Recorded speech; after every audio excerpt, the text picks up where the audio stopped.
All right, let's just jump right in. We're about to look at one of the world's most familiar stories, but in a completely new light. We're talking about the Gospels, not as a simple biography, but as the climax of an epic, cosmic, supernatural war. So this whole idea, the thing that frames this entire explainer, it really boils down to this one big question. What if the Gospels aren't just about a teacher and his followers? What if they're more like field reports, straight from the front lines of an ancient, divine conflict? All right, so first up, a war in the shadows. Now, to really get this, we have to rewind. I mean, way, way back, long before the Gospels were even a thing. We're talking about a conflict that had been raging for thousands of years.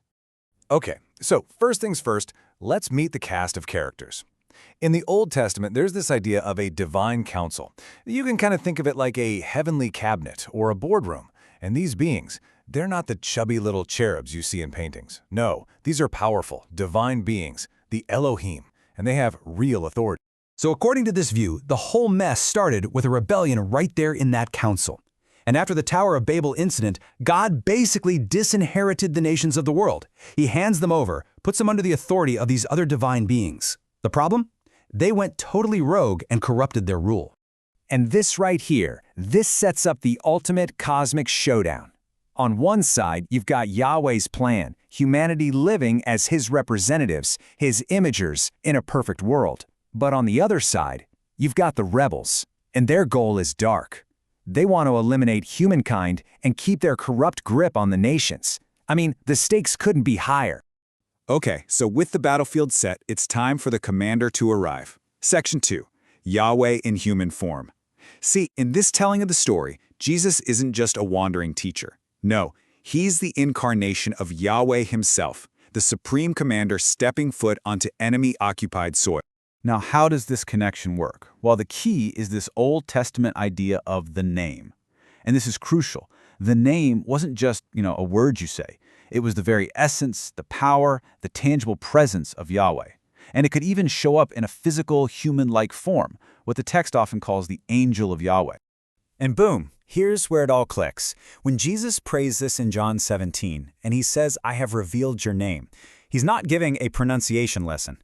According to this view, he's making an incredible claim.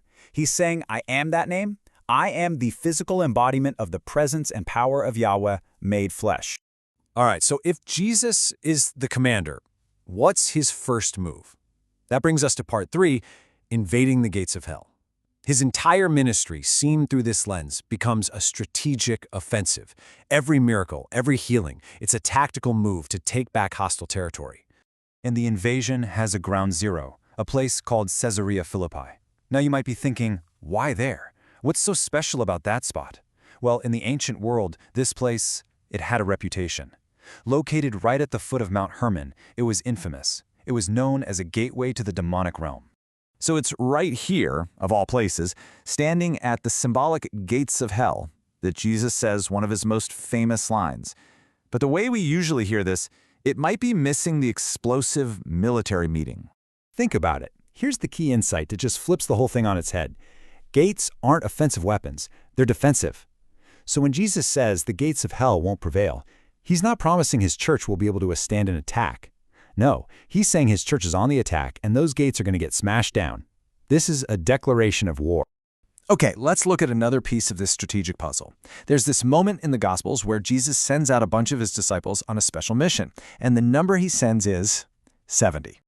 Now, it seems kind of random, right? Just a detail. But in this whole cosmic war framework, there are no coincidences. So you have to ask, why 70? What's the hidden strategy behind that specific number? And here is the mind-blowing connection. If you go back to Genesis 10, how many nations were scattered from the Tower of Babel? Exactly, 70. These are the 70 nations that were disinherited.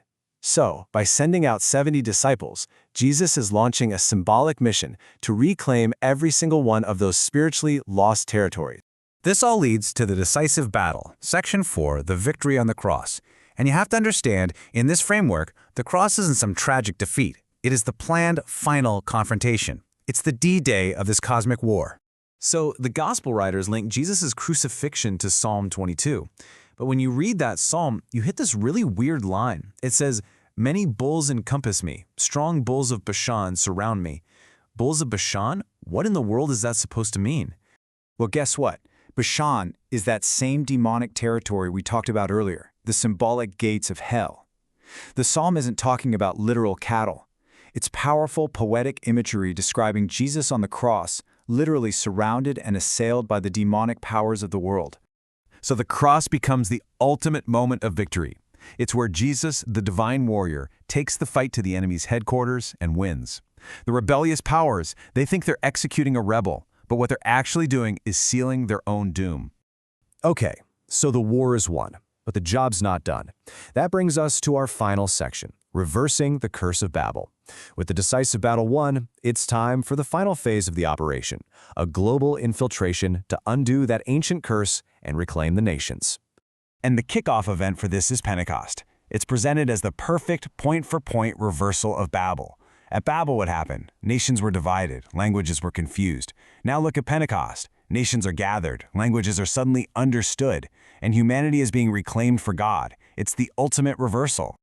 And if you read the book of Acts through this lens, it stops looking like a series of random missionary trips. Instead, it looks like a strategic map. It's a deliberate, unstoppable march from east to west. Starting in Jerusalem, the front line just keeps pushing westward, reclaiming territory step by step. And this all leads to one last really provocative thought. The Apostle Paul, he was absolutely obsessed with one day getting to Spain. Why Spain of all places? Well, in the biblical world, Spain was the location of Tarshish, the absolute westernmost edge of the known world on that original list of nations. So you have to wonder, was Paul's mission driven by a desire to plant a flag on that final piece of disinherited territory, and in doing so, complete the epic reversal of a cosmic curse? It's a pretty amazing thought to leave you with.